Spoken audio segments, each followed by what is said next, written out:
देखिए अब तक कितना बिजनेस किया है पवन सिंह की फिल्म सत्या ने। बॉक्स ऑफिस के बादशाह पावर स्टार पवन सिंह की भोजपुरी की सबसे बड़ी एक्शन फिल्म सत्या सफलता का परचम लहराते हुए बॉक्स ऑफिस पर उम्दा व्यवसाय भी कर रही है। बॉक्स ऑफिस पर एक दिन में जहां सर्वाधिक व्यवसाय कर बिहार में सिनेमा घरों में अब तक के हाईएस्ट वन डे कलेक्शन का रिकॉर्ड तोड़कर ऐतिहासिक रिकॉर्ड बनाया है, वहीं गुजरात मुंबई के सिनेमा घरों में एक सप्ताह का और बिहार में सिर्फ 3 दिन का कलेक्शन मिलाकर लगभग 75 लाख रुपए का व्यवसाय किया है। इस रिकॉर्ड तोड़ व्यवसाय से पवन सिंह ने यह साबित कर दिया है कि वाकई में वो बॉक्स ऑफिस के रियल सुपरस्टार हैं।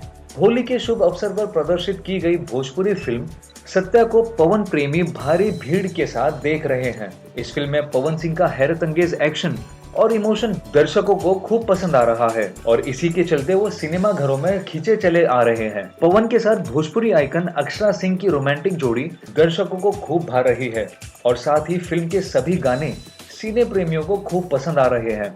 ये फिल्म बार बार देखकर उनके फैंस बहुत खुश हो रहे हैं और अब तक सबसे बेहतरीन फिल्म बता रहे हैं। अब ये देखना वाकई दिलचस्प होगा कि भोजपुरी फिल्म सत्या और कितना बिजनेस करती है। तो कैसी लगी आपको ये स्टोरी, शेयर कीजिए कमेंट बॉक्स में और भोजपुरी जगत की तमाम ऐसी चटपटी खबरों के लिए सब्सक्राइब करें हमारा चैनल स्पाइसी भोजपुरी।